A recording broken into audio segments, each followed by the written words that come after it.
Meaning of denitrification.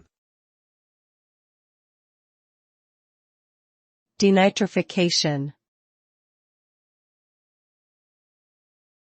Denitrification.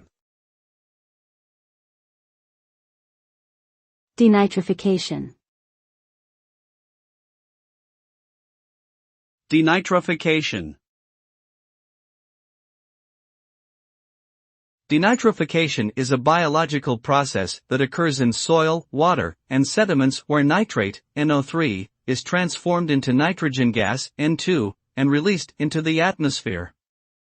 During denitrification, bacteria use nitrate as an electron acceptor instead of oxygen, which results in the conversion of nitrate to nitrite, NO2, nitric oxide, NO, and eventually nitrogen gas. This process is important for reducing excess nitrate in agricultural runoff and wastewater, but can also lead to increased emissions of greenhouse gases like N2O. Overall, denitrification plays a crucial role in the global nitrogen cycle.